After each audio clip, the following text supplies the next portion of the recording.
a todos ustedes su colaboración es apagando, desactivando sus micrófonos y sus cámaras web con el fin de minimizar el ancho de banda que se requiere para aquellas personas que se conectan a través de teléfonos móviles y cuyo ancho de banda pudiese ser en algunos casos insuficiente para poder ver la presentación. Como tercer elemento, les agradezco la confirmación visual cuando la pantalla ya esté disponible para todos ustedes.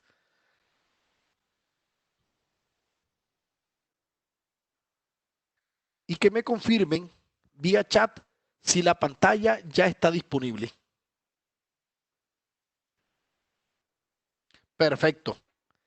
Excelente, muchísimas gracias. Muy buenas noches nuevamente. Ahora sí, ya de forma oficial. Mi nombre es Rafael Solano, soy ingeniero mecánico, especialista en ingeniería de gas y cerca de 25 años de experiencia desarrollando procesos asociados a la producción, el tratamiento, el transporte, la distribución, la licuefacción y la regasificación del gas natural. Virtualmente he estado en todos los elementos de la cadena del gas natural, afortunadamente, gracias a Dios, y he tenido entonces la oportunidad, tengo la enorme oportunidad de compartir con ustedes este tema que es por demás interesante y que es literalmente uno de los pilares sobre los cuales se construye toda la seguridad basada, toda la seguridad en la que se basa nuestra industria del gas natural y del petróleo. Primero, vengo a mostrarles unas imágenes terribles del por qué es importante que nosotros realicemos correctamente los ensayos no destructivos. Muy buenas noches a todos, a los que están conectándose. Les agradezco a los que ingresan. Por favor, desactivar sus micrófonos y sus cámaras de video con el fin de minimizar el ancho de banda. Entonces les decía que es muy importante que nosotros realicemos los ensayos no destructivos y en general todos los procesos de verificación de las condiciones y seguridad de nuestras instalaciones, porque las fallas que ocurren en nuestros materiales, a diferencia de las fallas que pudieran ocurrir, por ejemplo, con otros servicios públicos, con otro tipo de aplicaciones, por ejemplo, y no es desmeritando, pero imagínense una fuga de agua. Una fuga de agua es un evento catastrófico para la empresa de acueductos. Sin embargo, la magnitud del impacto que esto tiene en cuanto a la comunidad, al medio ambiente o en general a los entornos en los cuales se desarrolla la actividad son mucho menores que los impactos que pudieran llegar a presentarse, por ejemplo, en aplicaciones de gas natural. Sin descartar, obviamente, que las aplicaciones de agua también tienen un impacto y que tienen una actividad que puede llegar a tener un impacto negativo en el entorno. A pesar de todo eso, los fenómenos de fugas y de pérdidas de integridad de aplicaciones como el agua son significativamente de menor envergadura, de menor nivel de daños, de menor nivel de estrés que los eventos que pudieran presentarse en igualdad de condiciones. Se rompió una tubería y se presentó una fuga, si por ejemplo ocurre en un gasoducto. Si estas condiciones que yo les mostraba y que recreaba, imaginándonos un acueducto en el cual los transeúntes jugaban con el producto que se escapaba y que eventualmente no deja de ser un problema para la empresa prestadora del servicio, fíjense cómo cambia radicalmente el problema, el programa, el proceso, si lo que tenemos es una explosión o una fuga de un hidrocarburo.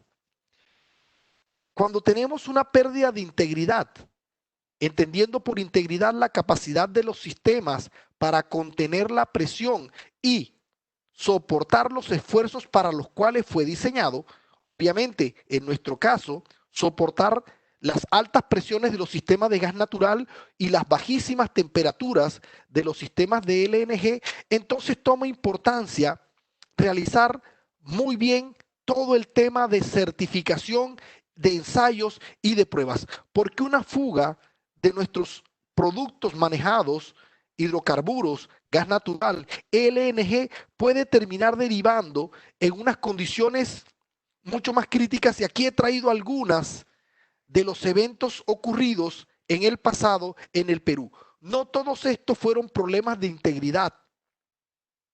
En el uno apareció un problema de tránsito, en otro apareció residuos de una fuga o cosas por el estilo, Pero finalmente miren la magnitud de la destrucción que ocurre cuando nuestras instalaciones pierden la condición de integridad.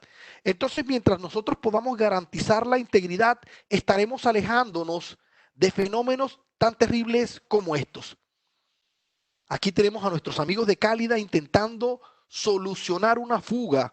Están los bomberos en la parte de abajo intentando apagar un incendio.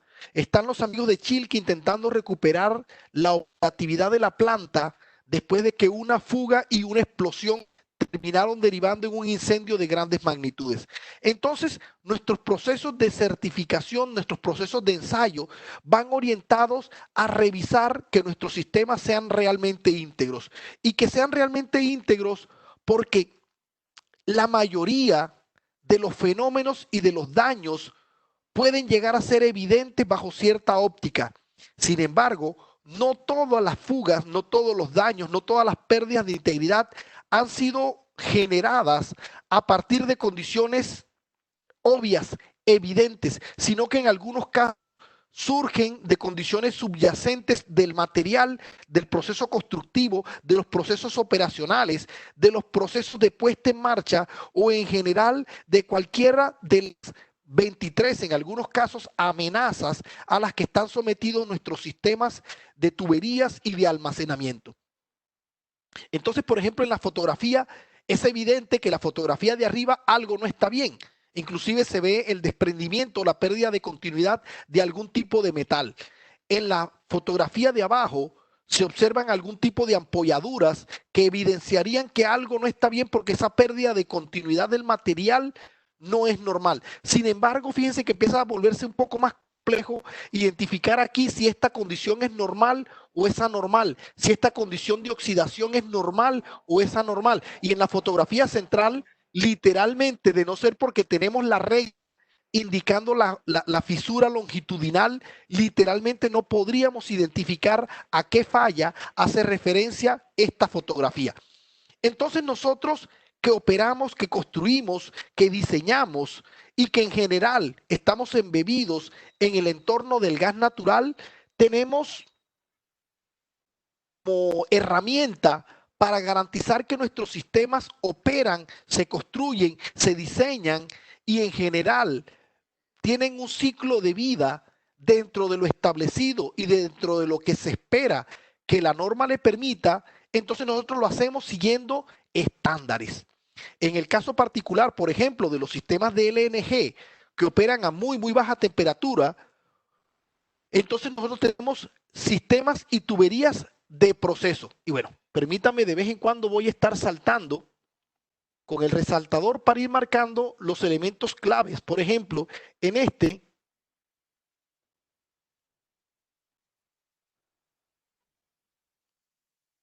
fluidos criogénicos.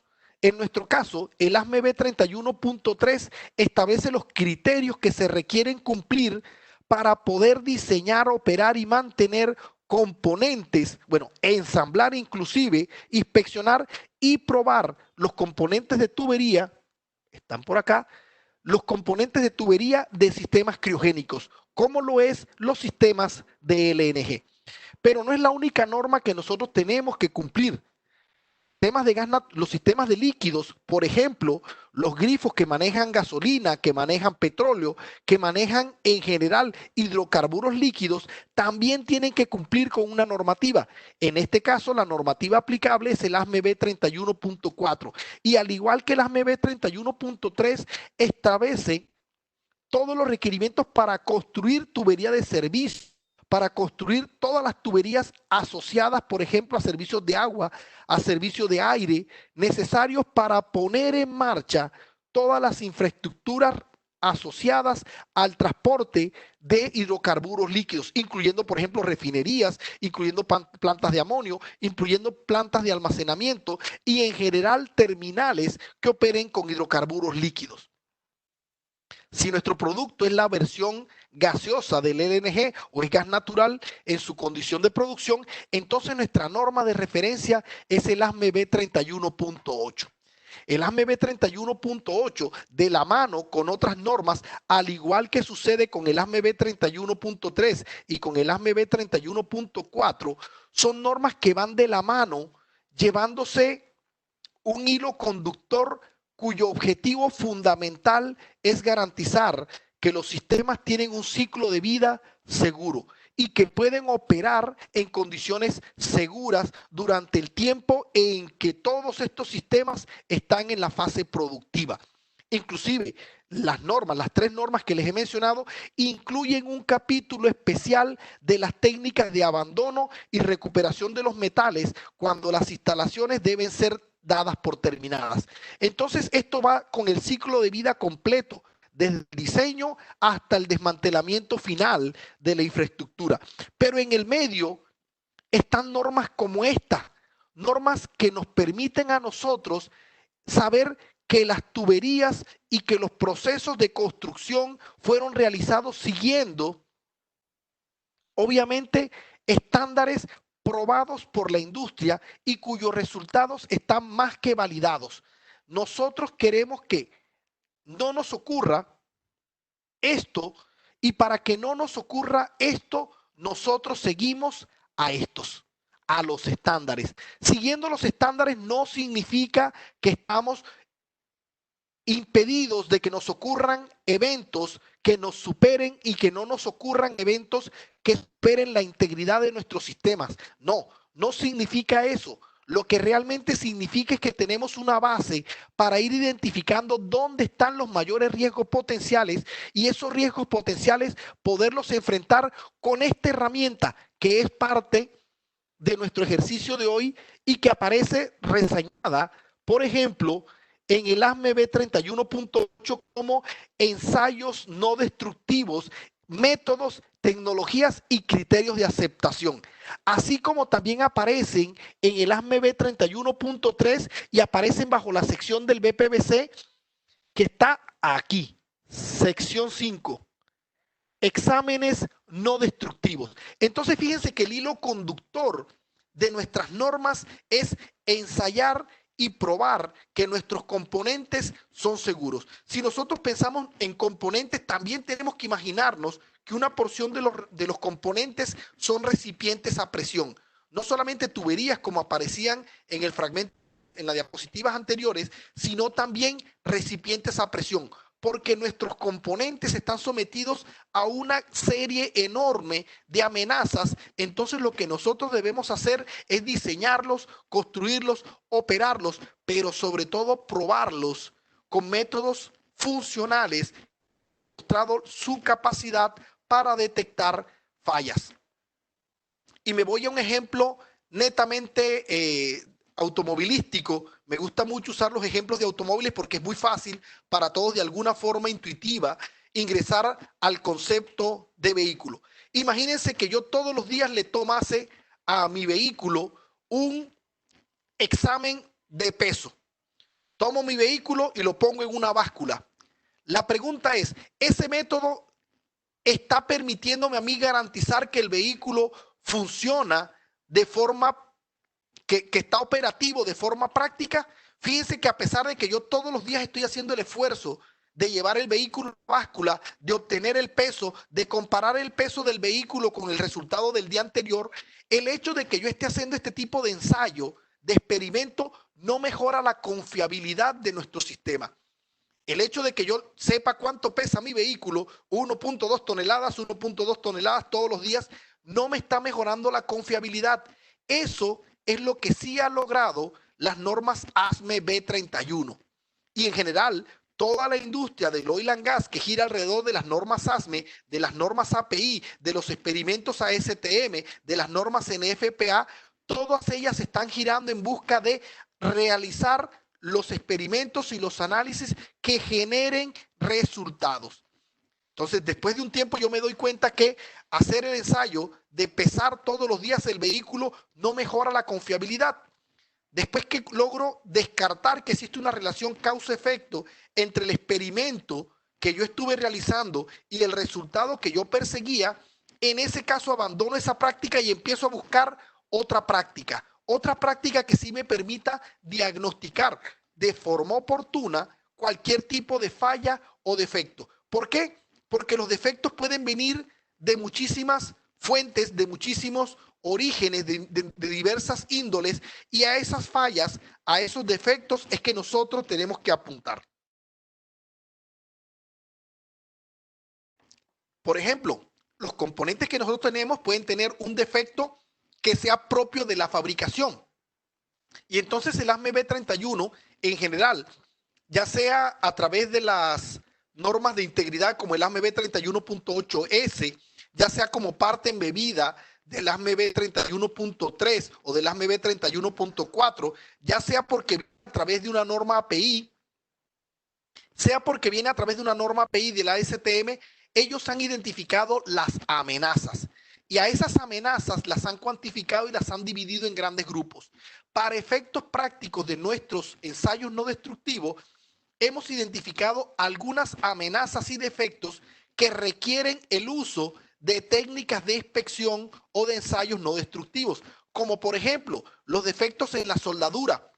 Las tuberías son fabricadas y seguramente todos han visto de alguna u otra forma los métodos de fabricación de tubería, pero existe uno de los métodos más comunes de fabricación de tuberías, es el método en el cual se dobla una lámina y la lámina se suelda para construir el tubo. Este método de fabricación tiene una soldadura longitudinal. Esa soldadura longitudinal va inherente a todos los tubos construidos con este principio, con este mecanismo de fabricación. Con ese mecanismo significa que tenemos un punto de inspección obligatorio para la totalidad de las tuberías. Algunas tuberías inclusive son fabricadas en forma helicoidal, como por ejemplo las que tiene el oleoducto norperuano al norte del Perú. Tiene tubería helicoidal. ¿Por qué? Porque es una tubería, digámoslo, que permite construcción en mayores diámetros con un mayor rendimiento, y entonces muchas fábricas han adoptado tuberías helicoidales para grandes diámetros porque permite la fabricación a gran escala con unos rendimientos relativamente más altos que los rendimientos que tiene la tubería con una soldadura longitudinal y con el rolado tradicional de las tuberías. Entonces existen las tuberías helicoidales, pero también existen problemas como cambios de metalurgia como por ejemplo que aparezca un contaminante, aparecen defectos producto de la colada, el proceso de fabricación de la materia prima con la cual se hacen las láminas que posteriormente terminan generando los tubos. Entonces, si hay una discontinuidad en las propiedades mecánicas, esa discontinuidad en las propiedades mecánicas puede amenazar y puede terminar constituyéndose un defecto que después, con la evolución del defecto, termine generándonos un daño. Otras opciones son que existan defectos geométricos. Toda nuestra ecuación de cálculo de presión interna, de espesor y de todos los parámetros de la tubería se basan en una ecuación que funciona si y solo si la tubería está circular. Si la tubería no es circular, la ecuación no es perfectamente adecuada para el análisis de las presiones internas y por tanto para deducir los espesores. Entonces nosotros tenemos con que hay defectos que afectan la geometría de la tubería. Hay defectos que terminan, por ejemplo, en la pérdida del metal. La tubería tiene un espesor inferior al que debería tener. ¿Por qué? Porque terminó siendo con un evento de abrasión, porque tiene una rayadura, porque tiene una picadura, porque tiene corrosión localizada, corrosión generalizada, porque tiene una inclusión de escoria, porque tiene una porosidad. Y entonces todos esos fenómenos de pérdida de metal también afectan a la integridad de la tubería. Y bueno, existen defectos de discontinuidad dimensional porque, por ejemplo, la tubería termina teniendo un escalón en el espesor porque en alguna parte el metal en la fábrica cambió de espesor. Entonces todos esos defectos de la fábrica se suman a los posibles defectos de la construcción. Y es aquí donde de pronto los ensayos no destructivos aparecen como elementos fundamentales, porque en la construcción nosotros tenemos que soldar cada tubo a cada siguiente tubo. Y entonces tenemos que agregar virtualmente en los gasoductos, por ejemplo, tenemos que agregar una soldadura cada 10 metros, cada 6 metros o cada 12 metros, dependiendo del tipo de tubos. Y cuando hablamos, por ejemplo, del gasoducto de TGP con cerca de 700 kilómetros, imagínense 700 con un tubo, 700 kilómetros, 700.000 metros, con un tubo de 10 metros cada sección.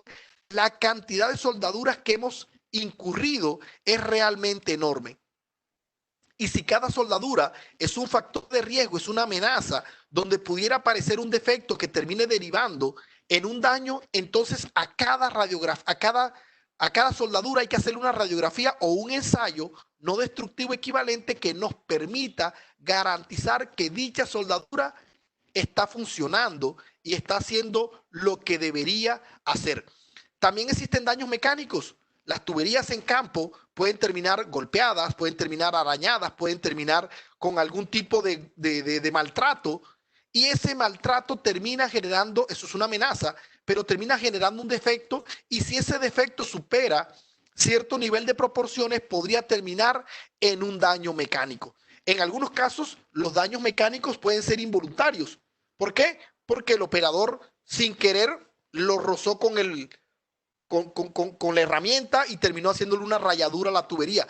Pero en algunos casos, si no se debe descartar, los procesos de daños a las tuberías también fueron infligidos de forma voluntaria. Entonces, todos estos fenómenos, amenazas y defectos que pueden derivar en daños deben ser inspeccionados y descartados para garantizar que nuestro sistema está íntegro. En algunos casos, esa falla, ese defecto se inició con una pequeña falla que posteriormente creció hasta derivar en una fatiga, y esa fatiga es la causa de la ruptura, por ejemplo, de nuestra tubería. Un ejemplo de falla es las fallas por fatiga debido a ciclos.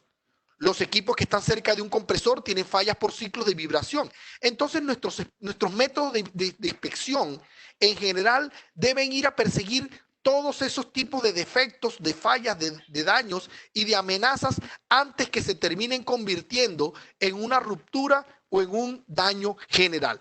Aquí me empiezan las consultas y estoy abierto a que, por favor, tan pronto tengan consultas, no me dejen avanzar mucho y vamos a mirarlas. Ingeniero, buenas noches. Una consulta. Los esfuerzos, tracción, circunstancias, me imagino que circunferencial o de torsión, ¿se consideran defecto o una amenaza? No. Todos los esfuerzos a los que puede estar sometida la tubería se consideran condiciones de diseño. Y cuando hablamos de integridad, la integridad es la capacidad para soportar el fluido bajo todas las condiciones de estrés derivada de todas las evaluaciones de diseño. Es decir, no es una amenaza, por ejemplo, la vibración o la torsión si se metió en los cálculos como una variable de diseño. Sí, es una variable que sobreviene en la etapa de operación porque no se cuantificó en el diseño, ahí se convierte en una amenaza. Y un ejemplo de eso es un fenómeno que se denomina Stress Corrosion Cracking. Tenemos un fenómeno en el cual, bajo ciertas condiciones específicas de estrés y bajo ciertas condiciones específicas de corrosión, pudiese presentarse una ruptura crítica fatal para la tubería. Si nosotros estas condiciones de un posible estrés corrosion cracking es conocida como parte del diseño, nosotros metemos esa evaluación en la ingeniería y la ingeniería establece los mecanismos para hacer el contrapeso a esa condición de riesgo.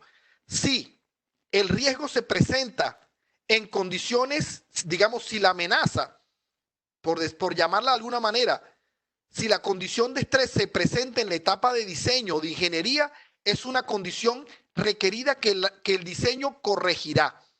Si es una variable que sobreviene en el proceso de operación y que no contemplamos, entonces es una amenaza. ¿De acuerdo? Aquí me preguntan, para soldaduras en tubería de acero, ¿se utiliza un procedimiento con gas de respaldo? Pero estas tuberías trabajan con GNL a menos 160. ¿Es recomendable cambiar el procedimiento a uno solo que utiliza argón? Bueno, lo primero que hacemos, y vaya, nos fuimos a una diapositiva que tengo muy al final, pero bueno, voy a empezar a responder este tipo de consultas. Nosotros tenemos que probar que nuestros procesos, y por aquí muy arriba lo tenía en una diapositiva, que nuestros procesos, por aquí está. ¿Dónde estaba? Aquí. 31.3, aquí está. Nosotros tenemos que probar que nuestros procedimientos constructivos son conformes a la norma. El primer detalle de nuestra norma es que las soldaduras hacen parte integral de la selección del proceso constructivo. Entonces nosotros teniendo, por ejemplo, soldaduras de acero inoxidable listadas dentro de las tuberías que se pueden utilizar para fenómenos criogénicos, también aparecen dentro del ASME B31.3 las normas de soldadura que se pueden utilizar. Entonces, aunque normalmente los aceros inoxidables son poco propensos a la inclusión, a los fenómenos de corrosión que pudieran derivarse de la presencia de hidrógeno, no es bueno exponerlos durante el proceso de soldadura a ese tipo de condiciones. Entonces, normalmente, ¿qué se hace? Se califica un procedimiento de soldadura en el cual no se incluyan algunos gases que pudieran derivar en una pérdida de integridad del metal una vez que está en etapa de operaciones. En español, usted califica un procedimiento que esté conforme con la norma. Ese procedimiento que está conforme con la norma debe ser validado no solamente a las condiciones del proceso, no solamente a las condiciones de construcción, sino también a las condiciones de proceso. Así que normalmente utilizar hidrógeno como gas de respaldo no está, digamos, que tan común en este tipo de aplicaciones. Sí es normal encontrar argón y sí es normal encontrar nitrógeno. ¿Por qué es importante calificar el procedimiento y por qué es importante definir cuál es el gas de protección y cuál es el gas, digamos que el gas de protección del arco de soldadura? Nuestros aceros inoxidables son inoxidables a las temperaturas del proceso, pero durante la soldadura, en ese instante estamos a unas condiciones de temperatura tan alta que justamente permite la soldadura. En ese momento estamos atacando las propiedades físicas y químicas del metal y no queremos realizar ese ataque de condiciones físicas y químicas con algún tipo de producto, con algún tipo de sustancia que posteriormente derive en una fragilidad de nuestro material. Entonces el ASME B31.3 lo que nos dice es califique los procedimientos de soldadura con gases inertes y nuestro amigo el hidrógeno no es inerte. Sí, yo sé que es un gas inerte y que el señor también está en el grupo y que es un gas liviano, etcétera, etcétera. Sí, pero es que el señor hidrógeno le gusta entrar en reacciones de combustión. Y como a él le gusta entrar en reacciones de combustión, termina aportando un calor adicional que no está contemplado en el procedimiento de soldadura y puede terminar derivando en una pérdida de integridad. Entonces lo que hacemos es calificar un procedimiento con un gas que sea inerte a las condiciones del proceso de soldadura también. No solamente a las condiciones ambientales, porque digamos que es que el hidrógeno no es buena gente a ninguna condición, la verdad. Lo siento, pero no es que tenga nada en contra del hidrógeno, pero el hidrógeno no es un gas que podamos confiar mucho en él, porque realmente él es un combustible y él es capaz de reaccionar bajo ciertas condiciones con una temperatura muy alta.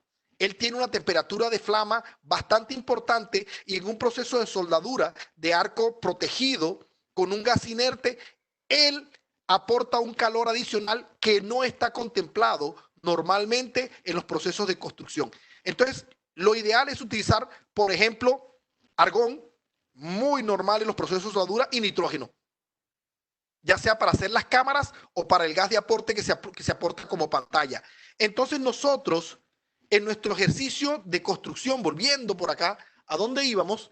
Nosotros debemos entonces construir, seleccionar un paso antes, diseñar un paso antes, concebir. Entonces nosotros debemos concebir, diseñar, seleccionar, construir, ensamblar y poner en marcha en virtud de todos los procesos que las normas requieren, incluyendo, por ejemplo, las normas de fabricación de recipientes a presión. Entonces, como no tenemos múltiples amenazas en prácticamente todas las etapas del proceso, nosotros dividimos, digamos que los defectos de construcción y fabricación como los defectos previos a la operación.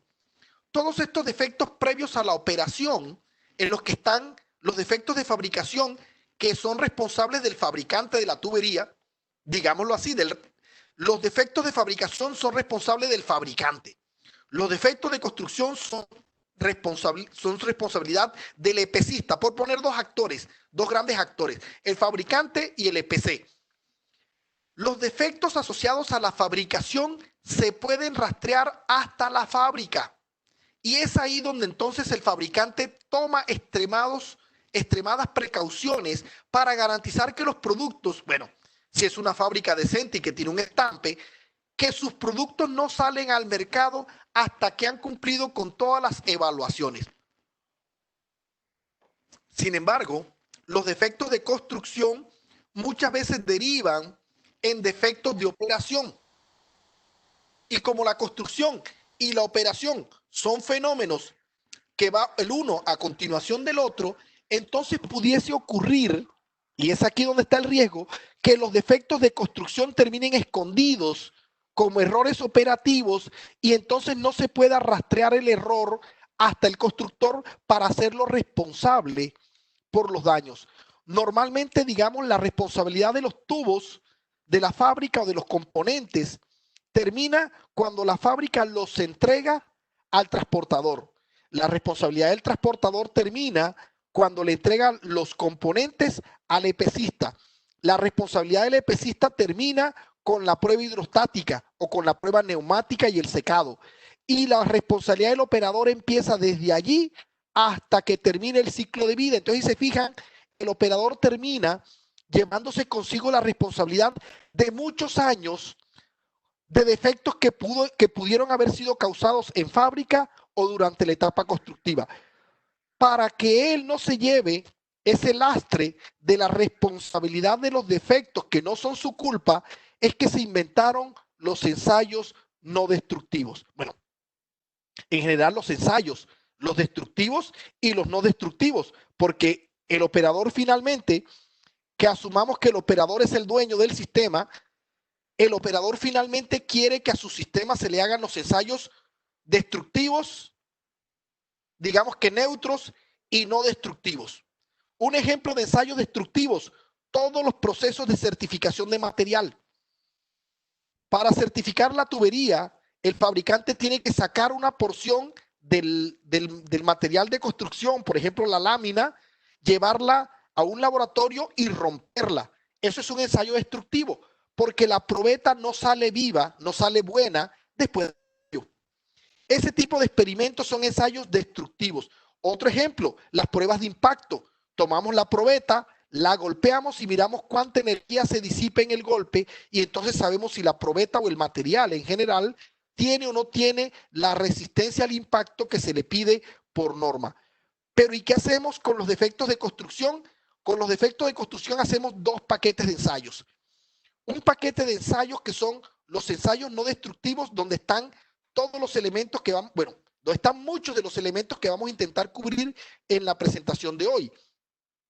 Y están un grupo de ensayos de, digamos que de naturaleza intermedia, que son las pruebas de presión. Las pruebas de presión son una especie de ensayo intermedio. ¿Por qué? Porque si el equipo sobrevive a la prueba no fue destructiva. Ejemplo, la prueba hidrostática. Si los equipos están buenos, entonces la prueba hidrostática no hace nada, no destruye nada. Pero si los equipos están malos, la prueba hidrostática termina destruyendo la zona donde está el defecto. Y entonces tenemos con que la prueba hidrostática es una prueba destructiva si la prueba falla. Y es una prueba neutra o no destructiva si la prueba sale exitosa. Sin embargo, desde el punto de vista de los ensayos no destructivos, ellos son fundamentalmente técnicas no invasivas que determinan la integridad del material, del componente, de la estructura o permiten medir una característica, pero lo realizan midiendo sin hacer daño.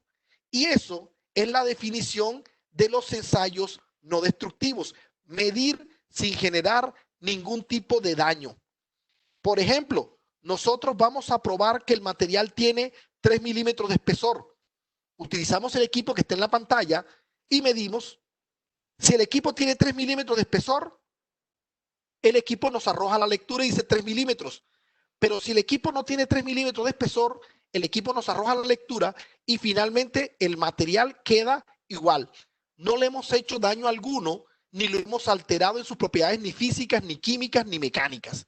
No hemos hecho ningún tipo de alteración durante la realización del ensayo. Cuando hablamos entonces de los ensayos y tratamos de cubrir el espectro de lo que permiten las normas, yo me he traído algunas de las que permite, por ejemplo, el ASME 31.3. El ASME 31.3 permite, entre otras, la inspección visual, la inspección por rayos X, la inspección por partículas magnéticas, la inspección por cintas penetrantes, la inspección por ultrasonidos y permite inclusive la inspección por corrientes de Eddy.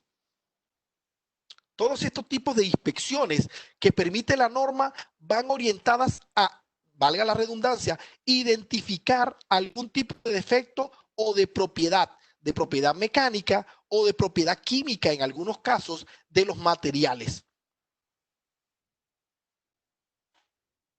Por ejemplo, y permítanme, hago un cambio de pantalla y voy a cargar la norma. Permítanme un instante.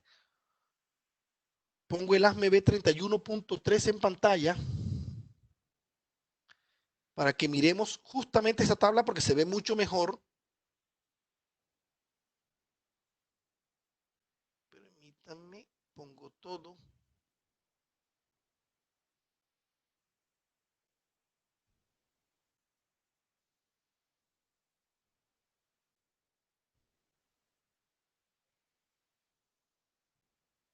Listo.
Oh, por Dios, ¿se había ido el sonido?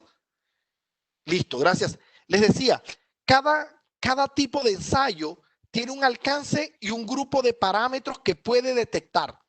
En el caso particular del ensayo de la inspección visual, es evidente que solamente serviría para realizar inspecciones exteriores.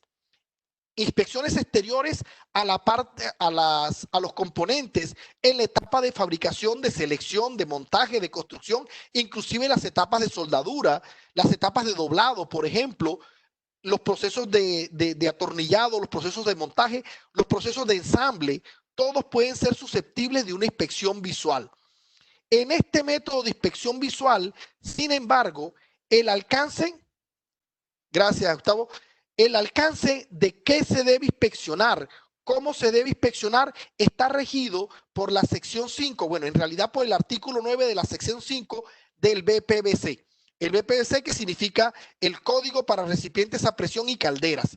Entonces, el Código de Recipientes a Presión establece para la inspección visual qué mecanismos debemos utilizar para realizar dicho proceso. Y una vez que lo realizamos, y me vengo por acá a nuestra siguiente, es aquí.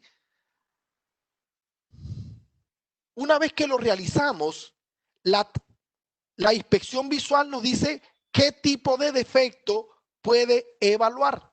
Y entonces nos dice, por ejemplo, que las inspecciones visuales pueden detectar, bueno, la inspección visual realizada por un ojo experto pueden identificar grietas, pueden identificar falta de fusión, pueden identificar penetración incompleta, pero por ejemplo, no pueden identificar elongaciones adicionales del material. Situaciones que estén bajo la superficie no la pueden inspeccionar. Pérdida de espesor, no lo pueden identificar. Entonces, como cada método tiene, y permítame, nuevamente salto la norma, y voy directo a la tabla.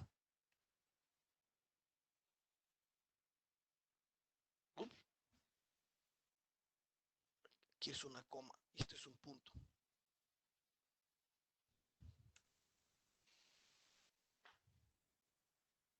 Aquí está. Entonces, como cada método tiene un alcance y ese alcance está definido por la norma adicionalmente nos dice cuál es el porcentaje de inspección que se debe realizar.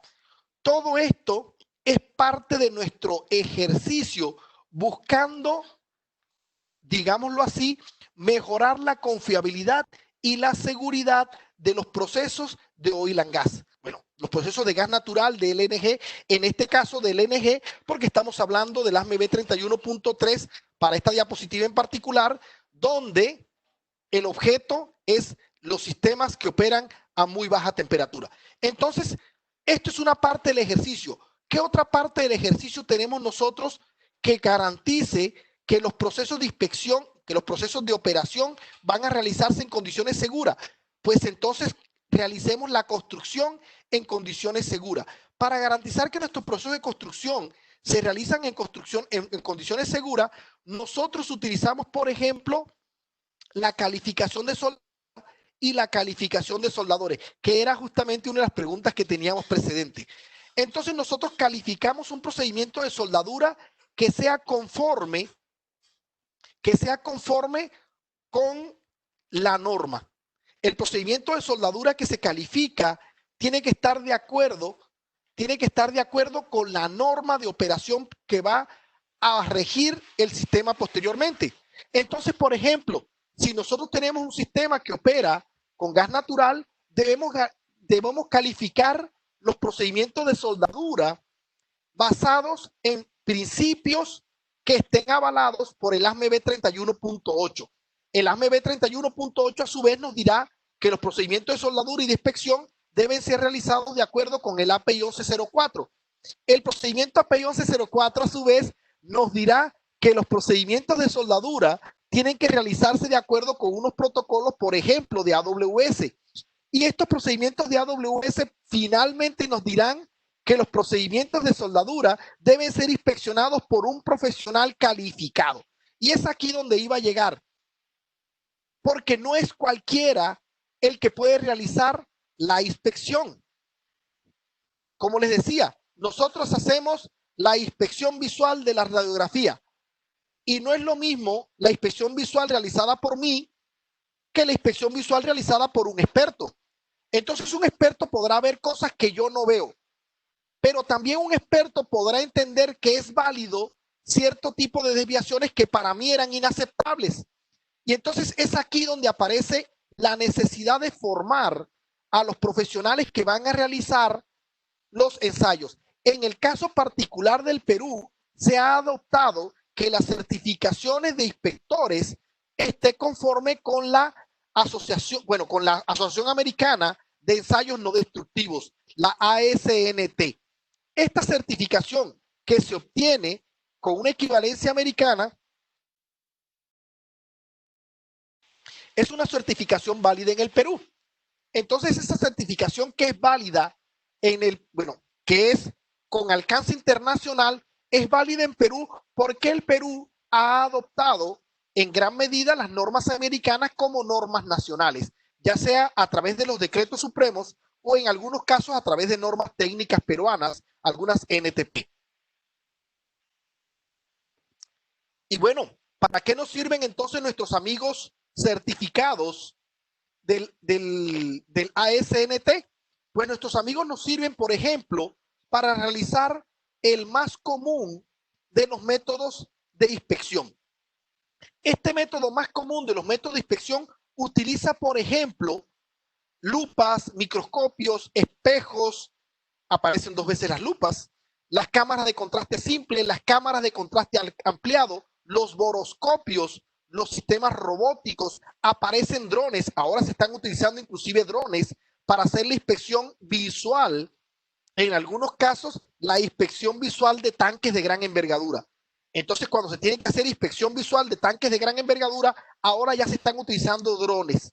Bueno, en realidad son vehículos no asistidos para este caso, porque tienen una connotación específica de estabilidad que un dron comercial no da. Pero bueno, finalmente son cámaras autónomas, como por ejemplo los que se llaman cangrejos, en inglés sería como crawler, y estos cangrejos o caminadores son unidades robóticas que van y toman fotografías específicas en condiciones específicas de la tubería para que los inspectores visuales hagan lo que su trabajo indica, la inspección de los sistemas. Los sistemas de inspección visual son el método más ampliamente utilizado para virtualmente todo tipo de defectos. Siempre se requiere algún grado de inspección visual. Sin embargo, como lo mencionábamos anteriormente, la inspección visual tiene algunos limitantes. Esos limitantes, por ejemplo, van más allá de la sensibilidad del ojo humano. Si las grietas o los problemas de continuidad de metal que estamos persiguiendo van más allá de la sensibilidad del ojo humano, entonces tenemos que utilizar un método un poco más complejo o un método que no dependa tanto de la subjetibilidad o de la capacidad visual de la persona. Y entonces aparecen métodos como, por ejemplo, estos, tintas penetrantes. Los métodos de tinta penetrante exigen que se prepare la superficie y una vez que se prepara la superficie, lo que hacemos es impregnarla con una tinta que la humedece totalmente. Una vez que nosotros logramos la impregnación total con la tinta, se remueve todo el exceso hasta cierto grado y cierto nivel de terminación de remoción. Una vez que se ha hecho la remoción hasta el nivel metálico que se exige para esta inspección visual, se aplica un revelador. Este revelador es una sustancia que hace enorme contraste contra la tinta que se utilizó. Pero aparte de todo, tiene unas capacidades muy afines a la tinta utilizada, de tal forma que este polvo revelador lo que hace es que absorbe o hace obligatorio que se revele la tinta que se escondió en los poros, en las grietas, en las pequeñas hendiduras donde el metal perdió continuidad. Y entonces, con la utilización del revelador, las zonas donde la tinta sobresale evidencian que hay una pérdida de continuidad. Nuevamente, el siguiente ejercicio es realizar una inspección visual de las zonas de tinta donde las tintas se revelaron. Este proceso de revelación de tintas en algunos casos utiliza inclusive tintas fluorescentes, y esas tintas fluorescentes bajo una luz ultravioleta se incrementa su visualización y entonces se hace más evidente su presencia. Con estos ejercicios nosotros podemos detectar pérdidas de continuidad, pero nuevamente, solo un ojo experto es capaz de identificar dónde está ocurriendo esto. Otro de los métodos, y voy pasando muy rápido porque quiero que me alcance el tiempo para intentar mostrarles un libro de defectos que se presentan en el campo real, en el mundo real y cómo lucen. Otro de los métodos utilizados es el método por partículas magnéticas.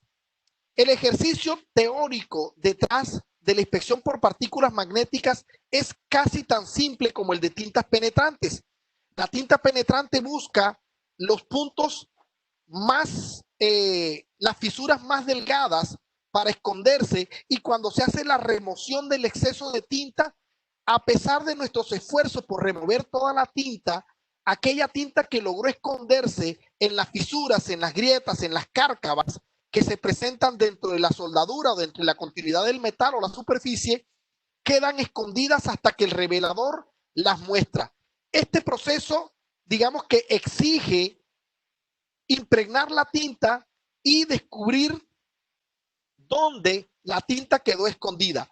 Existe un método que va un poquito más allá, y ese, no, un poquito no, va significativamente más allá, y busca que la tinta penetrante sea literalmente un electrón.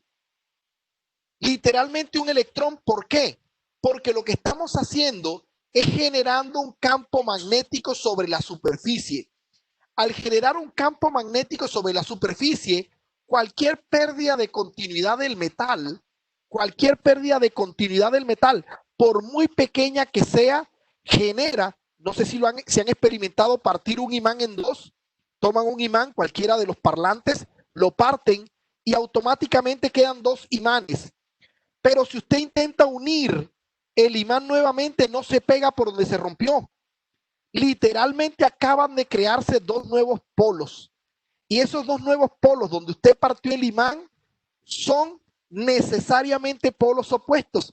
Es decir, esa parte del metal que era continua y que mientras era metálicamente continua y tenía todo el mismo nivel de polarización magnética, esos se convierte automáticamente en un dipolo y se convierten en dos polos que se rechazan justo en el punto donde se presenta la fisura. Y ese par de puntos forman literalmente, bueno, no es literalmente, pero digamos que ahí en ese se genera un entorno de dipolos, de dos polos. Y mírenlo acá.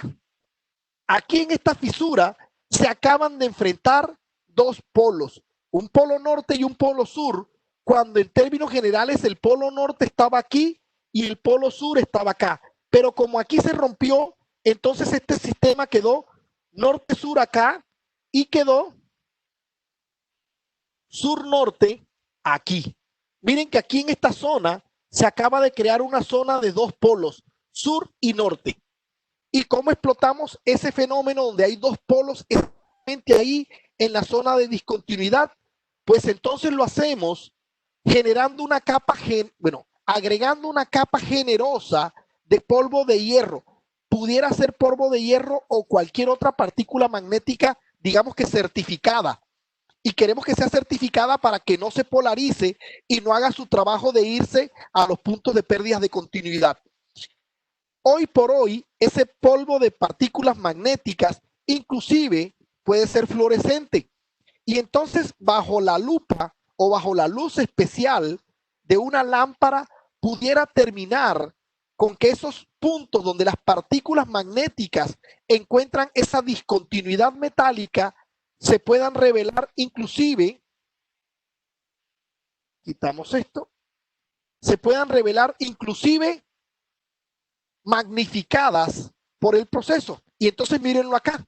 Las partículas magnéticas las partículas magnéticas fluorescentes bajo una luz ultravioleta, miren cómo se magnifica la grieta que nosotros encontramos.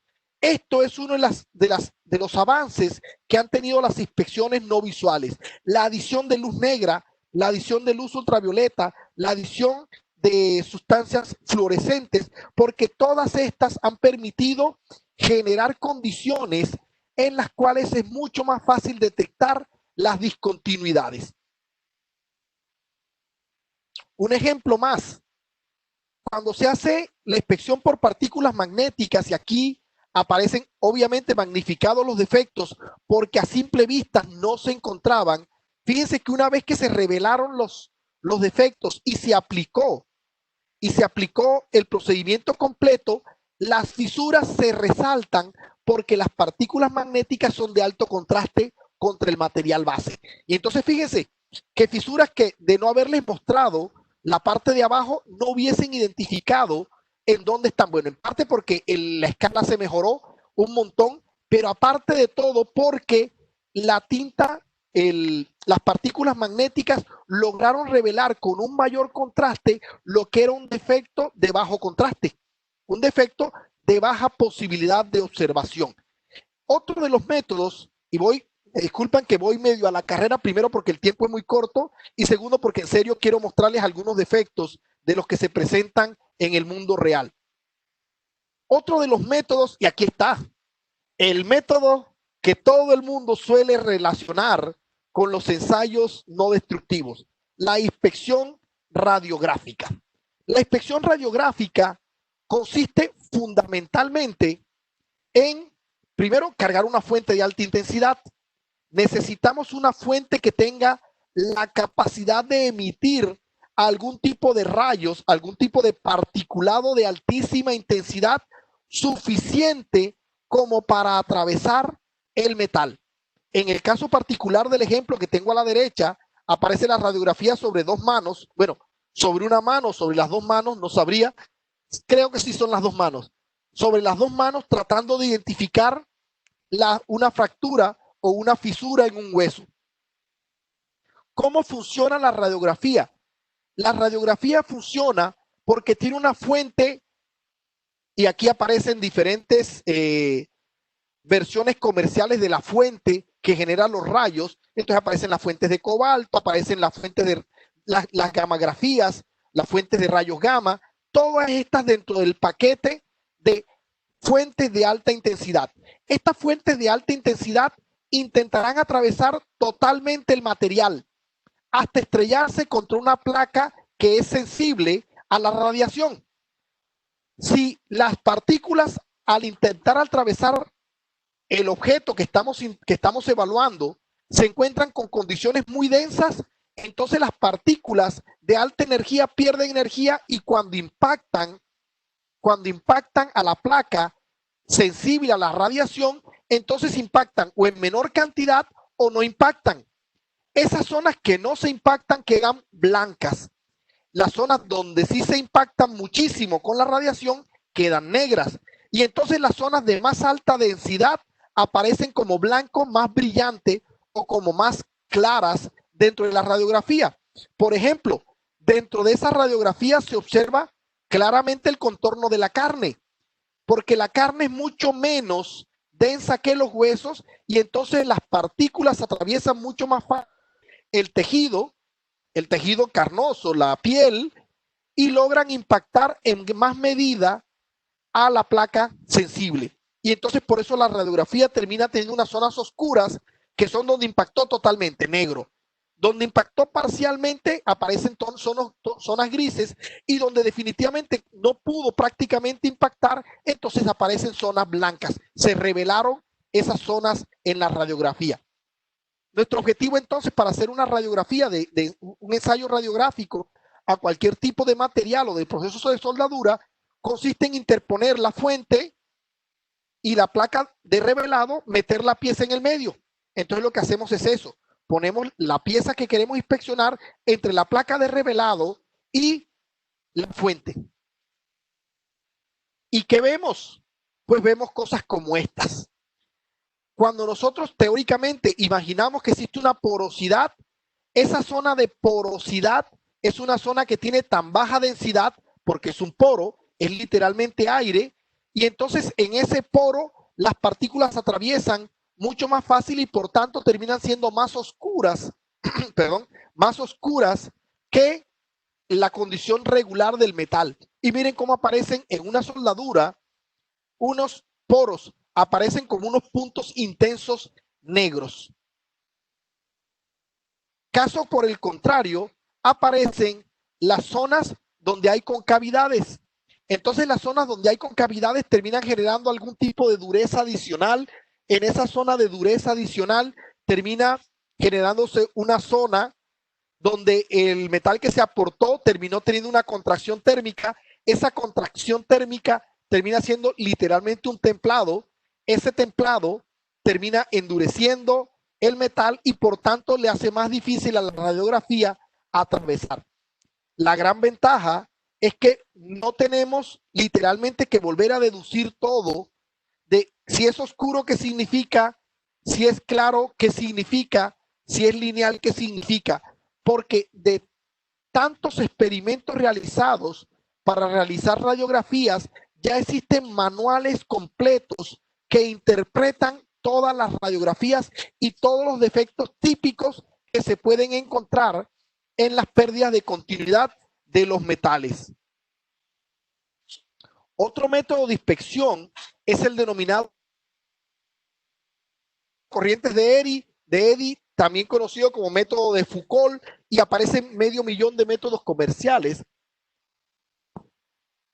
que, digamos, identifican cómo funciona el fenómeno.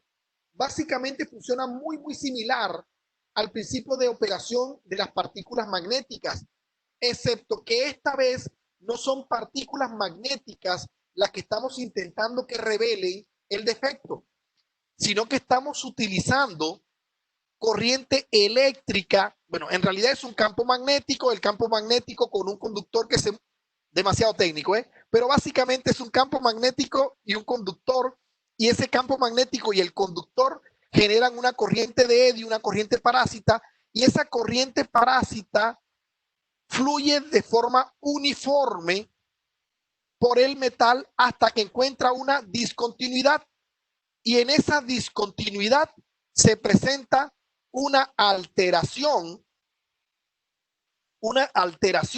de la respuesta o del voltaje, bueno, en realidad de la corriente detectada de los puentes que se generan a través de la corriente de Eddy. Traducción, generamos una especie de campo magnético para que se produzca una corriente y luego medimos la corriente. Si la corriente es constante, el metal tiene un espesor constante o una estructura constante. Si esa corriente se distorsiona, entonces significa que hay una pérdida de continuidad en el metal, ya sea por un aumento de espesor, por una disminución de espesor, por una abolladura, por una grieta, por una inclusión de escoria o por cualquier proceso.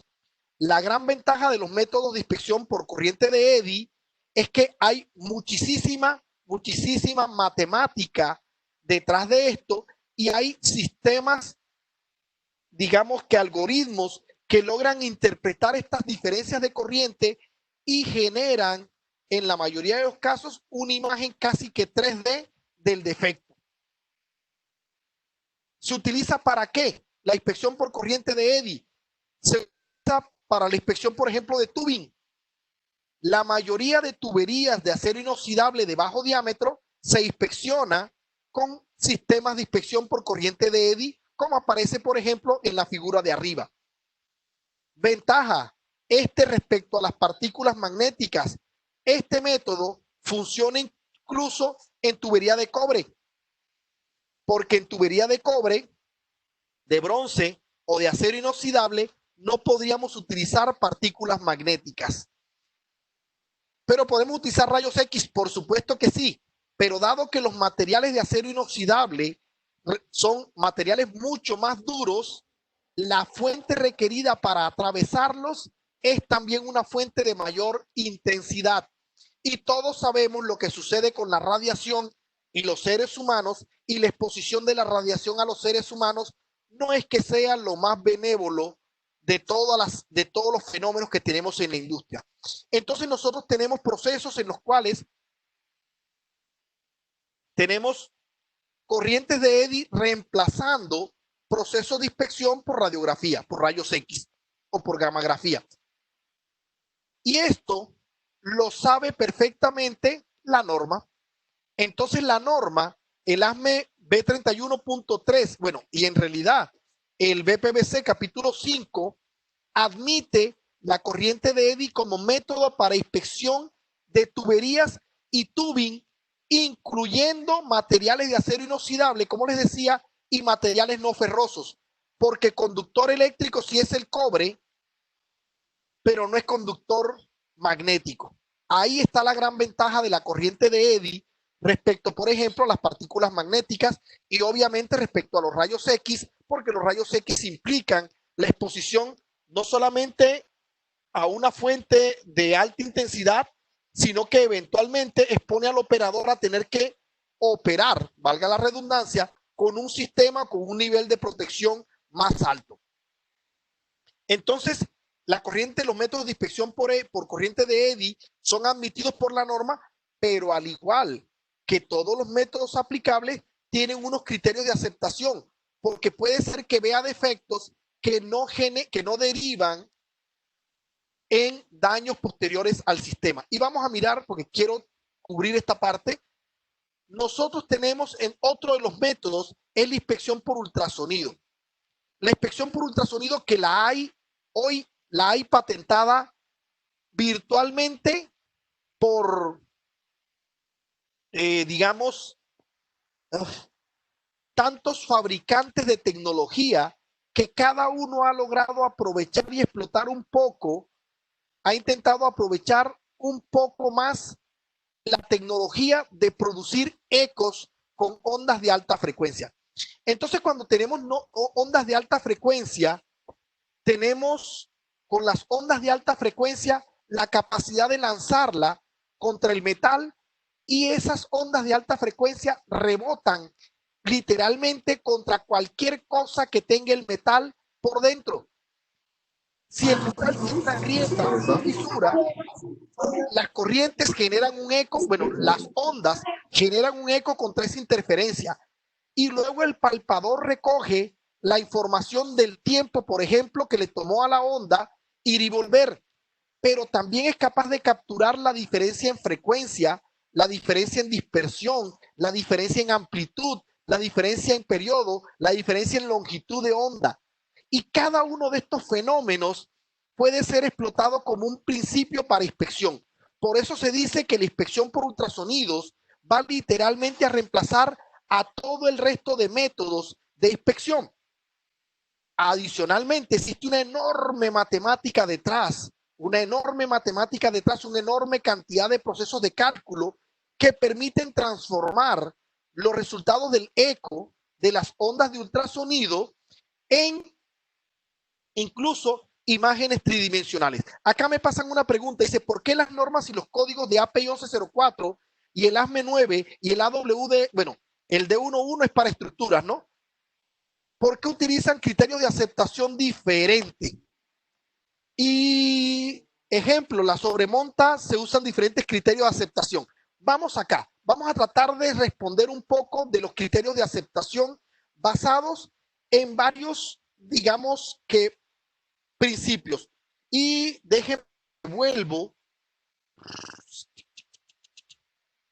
me devuelvo muy atrás. Digamos que por aquí es suficiente. Resulta que nosotros tenemos diferentes normas de fabricación, bueno, diferentes códigos para diferentes estructuras y diferentes sistemas. Si lo que tenemos es un gasoducto, entonces tenemos el ASME B31.8, un gasoducto y todo lo que tenga que ver con el gasoducto, un city gate, una estación de distrito, un sistema urbano, cualquier esquema que tengamos para transporte de gas natural en fase gaseosa a las temperaturas del proceso necesitan el ASME B31.8. El ASME B31.8 se apoya virtualmente en dos paquetes de normas para lo que tiene que ver con los procesos de soldadura y justamente los que mencionan aquí en la pregunta. Nosotros tenemos entonces el API 1104 como criterio para realizar la soldadura, pero también para inspeccionarla y para admitirla. ¿Para dónde voy? Resulta que el ASME B31.4, el ASME B31.3 y el ASME B31.8 tienen como concepción diferentes porcentajes de utilización del SMYS, del esfuerzo máximo a la afluencia. Entonces, como la norma ASME B31.8 tiene un factor de seguridad para calcular el espesor, él puede, digamos, que confiarse en ese espesor para ser un poco más tolerante en, por ejemplo, los porcentajes de inspección. Los que han estado en procesos de construcción de gasoductos sabrán entonces que los gasoductos no se inspeccionan al 100% a menos que el dueño quiera, porque la norma establece unos porcentajes de inspección dependiendo la clase de localización. Entonces fíjense que el ASME 31.8 es tan flexible que inclusive permite que no se inspeccione el 100% del sistema. Como él permite que no se inspeccione el 100% del sistema, las normas y las ecuaciones asumen que se esconderá un porcentaje de error que no miraremos en las inspecciones. Como habrá un porcentaje que no inspeccionaremos, entonces la norma tiene unos factores de seguridad más altos. Y es aquí donde está el problema, porque el ASME 31.8 es de los tres paquetes de norma para diseño de tubería el que más exige espesor. Y más exige espesor porque él sabe que no lo va a inspeccionar al 100%. Como él no lo va a inspeccionar al 100%, entonces exige más en sobreespesor. El ASME 31.3, en el otro extremo de la ecuación, él pide inspección al 100%. Por lo tanto, como él exige inspección al 100%, sabe que ningún proceso de construcción se le va a escapar sin inspeccionar. Por lo tanto, él puede ser un poco más generoso en los criterios de selección de espesor. Entonces, fíjense que esto tiene que ver no solamente con la soldadura en sí, tiene que ver con el proceso subsecuente del cual se deriva la soldadura o hacia dónde va la soldadura. Definitivamente, el ASME 31 en general será más generoso o menos generoso tolerando cierto tipo de defectos. El método de inspección, y es aquí donde viene la otra parte del por qué son distintos, el método de inspección tendrá criterios de aceptación en virtud de la tecnología utilizada. Por ejemplo, la tecnología estándar con la que se construyó el API 1104 y en general el ASME 9, bueno, en realidad el BPBC completo, el método de inspección para estos dos grandes paquetes de normas fueron las radiografías. Sin embargo, las radiografías no ven todos los defectos y eso lo sabemos. Por lo tanto, estas normas se construyeron sabiendo que había defectos que no podían ver. Esos defectos que no pueden ver, no los pueden hacer rechazados, no los pueden rechazar. Cuando apareció el ultrasonido con la enorme resolución que tienen los ultrasonidos, entonces los ultrasonidos encontraron defectos, fueron mucho más sensibles a encontrar defectos, la corriente de Eddy también, y bueno, básicamente corriente de Eddy y ultrasonidos son los que superan a la radiografía. Cuando la corriente de Eddy y los ultrasonidos empezaron a encontrar defectos mucho más pequeños, mucho más sensibles fueron estos equipos a identificar defectos que las radiografías no podían encontrar, entonces la norma no iba a decir, no, es que los defectos que identifiquen con ultrasonido se rechazan, pero los que se identifican con radiografía, que no se van a ver, esos defectos pequeñitos, pues no se pueden rechazar. Así que la norma conservó algún grado de consistencia y en la práctica digamos que lo que no ve la radiografía no importará si lo ve el ultrasonido. Se espera, sin embargo, con los aumentos de las fuentes de alta definición, porque hay fuentes de alta definición ya para la radiografía, vaya la redundancia, vaya la frasecita, pero ya hay radiografías en HD. Es más, los avances médicos hoy, casi toda la radiografía es digital. En la mayoría de sitios ya se tiene radiografía digital.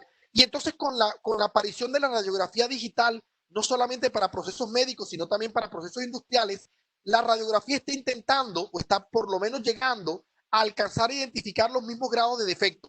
Se espera, sin embargo, que los criterios de aceptación sean distintos porque los factores de diseño y los factores y los porcentajes de seguridad que se establecen para el cálculo de espesores siguen siendo distintos. Como son distintos, los criterios de aceptación serán distintos. Sin embargo, y aquí viene el tema, el dueño del proceso, y es aquí donde está el ejercicio, el dueño del proceso, el dueño del sistema, que es finalmente el operador, puede establecer cuáles criterios de aceptación se adoptan. Y para allá intento llegar, permítanme, que por eso quiero terminar esta parte de la presentación, porque quiero ir a que vean un manual de defectos real. Y vamos por acá. Estábamos por aquí. Entonces le decía, la interpretación de los defectos ya está caracterizada. Sin embargo, para equipos más avanzados, como por ejemplo los que operan con corriente de Eddy, los defectos inclusive podrían saltar en 3D y entregarnos una información mucho más completa de lo que son, por ejemplo, los defectos identificados vía radiografía.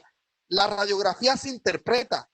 La corriente de Eddy pudiera entregarnos modelos en 3D para que no se interprete, sino para que se observe directamente el defecto. Los ultrasonidos lo mismo, pueden generar inclusive modelos en 3D.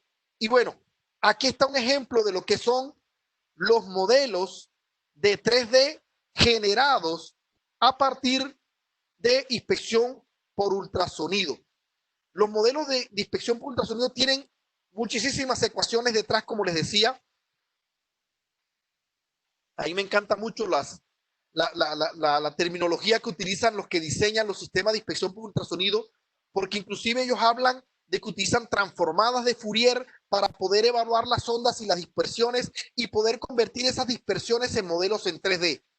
Obviamente está funcionando porque la inspección por ultrasonido está cada vez tomando más auge para los procesos de construcción. Muchos de los fabricantes inclusive están empezando a reemplazar el criterio de aceptación netamente por el inspector de radiografía por un nivel de inspector de ultrasonido. ¿Por qué? Porque las ondas guiadas, bueno, perdón, los ultrasonidos, inclusive con arreglos de fase, pueden identificar defectos tan pequeños que las radiografías nunca podían identificar. Y entonces con la radiografía, con los ultrasonidos, las corrientes de Eddy, mirando defectos que no puede mirar la radiografía, el espectro y el campo de aplicación se hace más grande. Permítanme un instante, les muestro un fragmento.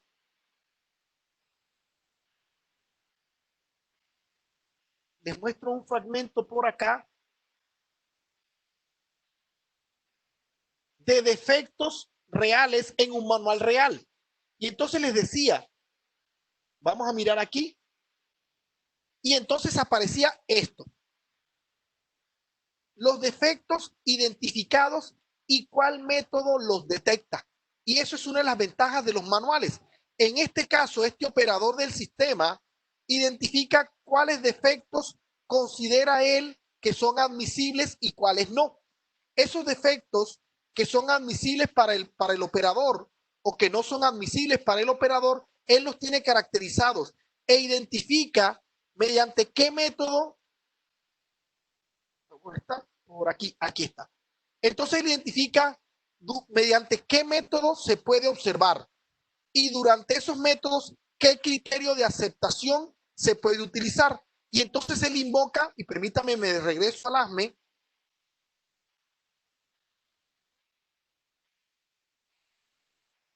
Permítanme, busco por aquí la tablita de aceptación.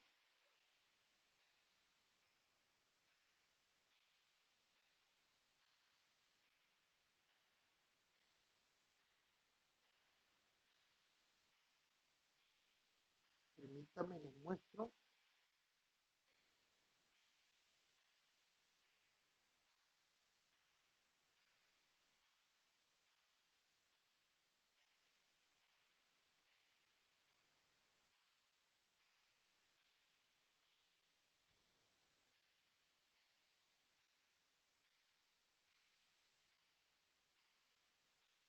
Aquí está.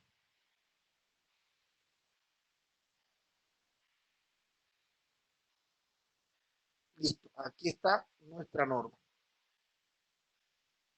Entonces les decía que cuando hay evaluaciones, entonces también existen criterios de aceptación. Esos criterios de aceptación que aparecen en la norma dependen del método de ensayo utilizado. Entonces, si el defecto se inspeccionó mediante inspección visual, por ejemplo, ninguna grieta detectable por inspección visual puede permitirse. Si la grieta es tan evidente como para que el ensayo de inspección visual la encuentre, entonces ese defecto no es admisible. Ese concepto de las normas y los criterios de aceptación basados en el principio de inspección es lo que el operador del sistema debe establecer en su manual de construcción. La normativa peruana le permite, es más, no le permite, le exige al operador del sistema establecer en su manual de construcción cuáles son los criterios con los que va a operar, con los que va a construir el sistema. Entonces, estos criterios de aceptación durante la construcción son también parte de lo que el operador del sistema tiene ahora como herramienta para identificar y para establecer cuáles defectos tolera y cuáles defectos no tolera. Les decía, les iba a mostrar un fragmento de un manual real de defectos y miren, está aquí. Defectos como este no son detectables, por ejemplo, por la inspección por corriente de Eddy. ¿Por qué? Porque resulta que estos defectos solo aparecen debajo del revestimiento. Y entonces la inspección por corriente de Eddy debajo del revestimiento solo se puede realizar en tuberías en superficie. Y entonces, ¿cómo se detectan? El operador del sistema estableció que este tipo de defectos se detecten a través de flujo de campo magnético. Y eso es otro método de inspección que no es un método de inspección no destructivo durante la etapa de construcción, pero sí es un método de inspección durante la etapa de operación y mantenimiento. Entonces, fíjense que aparecen diferentes criterios de aceptación, diferentes tecnologías para la inspección, dependiendo la etapa en la que estemos. Hay métodos de inspección durante la etapa de fabricación de los componentes, hay métodos de fabricación durante la etapa de construcción y hay métodos de inspección durante la etapa de operación y mantenimiento. Es decir, el operador no se ha quedado indefenso, sin capacidad para realizar inspecciones y poder atribuir si un defecto fue cometido por la naturaleza del defecto, si ese defecto fue cometido durante la etapa de fabricación. Y entonces aparecen, me devuelvo acá, entonces aparecen especialistas en integridad que han logrado establecer, por ejemplo, si un defecto es propio de la construcción. Y entonces aparecen libros como este, en el cual hay toda una serie de defectos identificados como defectos de manufactura. Este grupo de especialistas ha logrado calificar cuáles defectos, no importa a los cuántos años se presente, si serán defectos de fabricación. Ojo, para los sistemas de tubería adquiridos, por ejemplo, en el Perú recientemente, se están pidiendo garantías de 5, 10 o hasta 20 años al fabricante de la tubería. Es decir, que si yo detecto un defecto de fabricación, puedo exigirle al fabricante que cumpla la garantía o la fianza según corresponda, a pesar de que el defecto de la fabricación no fue detectado durante la etapa de recibo. Esto suele ser un estándar a nivel internacional. Por ejemplo, si aparece un material incrustado en la matriz del material, definitivamente esto no pudo haber ocurrido sino durante la fabricación de la tubería. Si aparece una inclusión de escoria en la matriz, en el material base del que fue construido la tubería, este proceso definitivamente de inclusión de escoria tuvo que haber ocurrido en la etapa de fabricación de la tubería. Otro ejemplo es, permítame buscar uno aquí, este tipo de corrosión que se llaman grietas en gancho, estas grietas que parecen un garfio, este tipo de grietas en garfio solo se han detectado en defectos constructivos durante el doblado.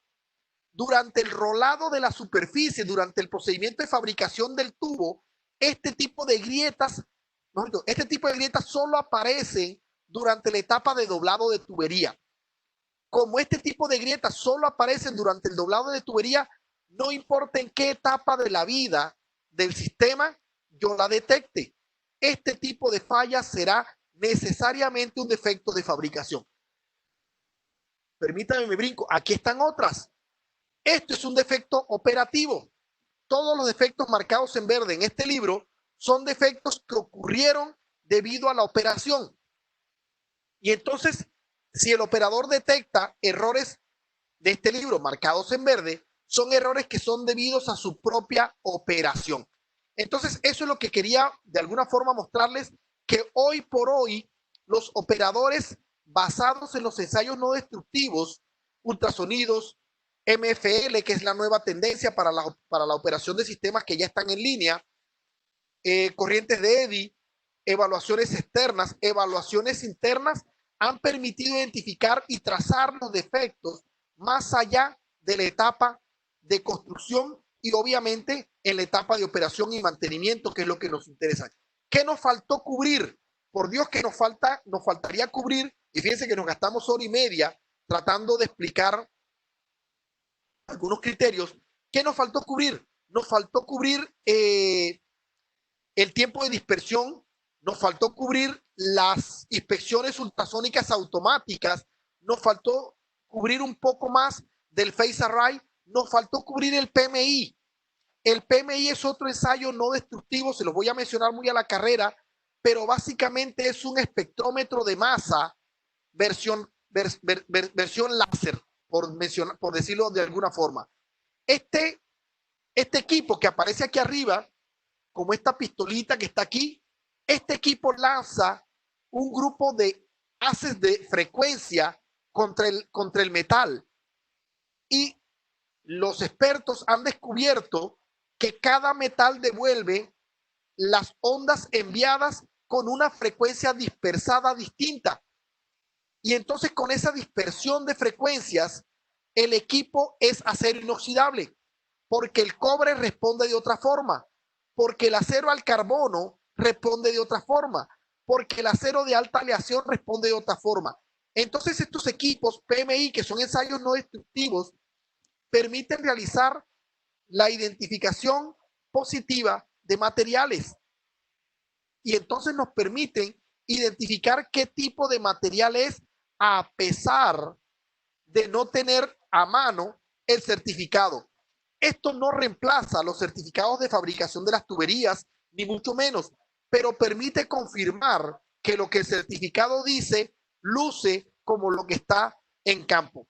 Les mencionaba que ya existen las fuentes gamagráficas de alta resolución y básicamente son fuentes de, bueno, en algunos casos son fuentes de cobalto, de isótopos mucho más estables, bueno, mucho menos estables, por decirlo así, pero que tienen una dispersión de energía con un haz direccional mucho más fácil de manejar. Entonces aparece la radiografía en alta definición. Aparecen los equipos de inspección no destructiva que permiten evaluar inclusive los revestimientos. ¿Qué nos faltó? Definitivamente nos faltaría tiempo y esto sería un tema que pudiéramos cubrir con mucho más tiempo, obviamente. Como les decía, en los criterios de aceptación que lo han estado preguntando, ¿un poro es suficientemente malo? ¿2 poros será malo?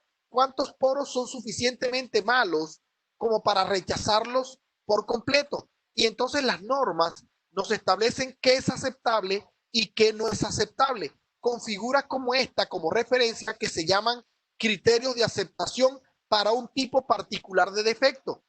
Y entonces cada tipo de defecto tiene, voy para allá, entonces cada tipo de defecto tiene un criterio de aceptación y ese criterio de aceptación es parte del know-how o de las exigencias que tiene la norma, pero que el operador del sistema puede adoptar o que puede inclusive ir más allá y exigir un poco más de la norma. Lo que no puede hacer es exigir menos, ¿eh? Eso sí, definitivamente descartado. Dice, el nuevo operador que adquiera los ductos del sistema integrado de transporte, ¿qué exámenes le debería hacer a los ductos existentes? Bueno, si uno va a comprar un sistema de transporte, por ejemplo, TGP salió a la venta y lo vamos a comprar, lo que yo haría, pensando yo como nuevo operador o nuevo propietario, sería pedir una MFL. Bueno, aparte de todos los certificados de construcción, de todos los registros de radiografía, de toda la historia constructiva y operativa, yo pediría una inspección por MFL, que es una inspección por flujo magnético, por fuga de flujo magnético. Traducción, un raspador inteligente. Un raspador inteligente que tenga todas las funciones, es decir, que me haga la pérdida de metal, que me haga la revisión de pérdida de características del metal, que me haga la inspección geométrica y que me haga la geolocalización. Con esta información metida en los software de análisis, por ejemplo, de Rosen, que tiene una gigantesca base de datos de todas las dispersiones magnéticas que pueden existir, se puede identificar el estado de salud del sistema. Y al menos, si se va a comprar, saber qué se está comprando y en qué estado está. En español, inspección por raspador inteligente es lo último o lo mínimo que se pediría para hacer una inversión tan grande o para tomar la responsabilidad de operar un sistema de gasoductos ya existente. Criterio de aceptación, entonces, que les decía, si hay una inspección visual y yo tengo un valor de inspección visual, cualquier defecto que yo vea en el tipo de inspección visual con grietas es inaceptable. Y entonces eso también lo establece el ASME B31. Bueno, en realidad todas las normas establecen cuál es el porcentaje de aceptación de cada defecto o cuál es la longitud acumulada de defectos que se considera admisible. En la práctica, cada defecto tiene una tabla de aceptación. Cada método de inspección tiene una tabla de aceptación. Y cada criterio de aceptación tiene detrás muchísimo know-how de las normas internacionales. Señores, nuestro tiempo ha concluido. Me quedan, digamos que un par de segundos para responder alguna pregunta adicional, aunque creo que ya las han ido dejando correr. Y como es de su conocimiento, muchísimas gracias a todos por su participación. Mi nombre es Rafael Solano. Estoy agradeciéndoles a todos a nombre del Instituto de Ciencia y Gestión. Les estamos dejando en la pantalla nuestros WhatsApp para que cualquier inquietud, cualquier duda, por favor, a través del instituto las podemos realizar. Pregunta, ¿qué pruebas se le realizan a los depósitos de GNL? Los depósitos de GNL tienen todo un protocolo de prueba que van desde inspecciones visuales al 100%, inspección radiográfica o ultrasónica al 100%, inspección penetrante a todas las zonas no inspeccionables por los métodos anteriores y una prueba neumática al 100% de todos los tanques procesados. Si se fijan, los depósitos de GNL tienen todas las inspecciones al 100%. Aparte de todo, la NFPA exige que los depósitos de GNL vengan certificados con el estampe ASME, es decir, con el mayor grado de seguridad que las normas americanas exigen para cualquier tipo de recipiente. Señores, muchísimas gracias a todos. Espero haberles ayudado en generarle la inquietud respecto a los ensayos no destructivos. Como ustedes saben, este tipo de charlas va más orientada a motivarlos y generarles las inquietudes, porque tratar de cubrir un tema específico como la inspección visual nos podría tomar perfectamente un seminario de 8 horas solamente para cubrir los criterios de aceptación de inspección visual para las 3 grandes normas, ASME B31.4, ASME B31.8 y ASME B31.3. Señores, muchísimas gracias y buenas noches.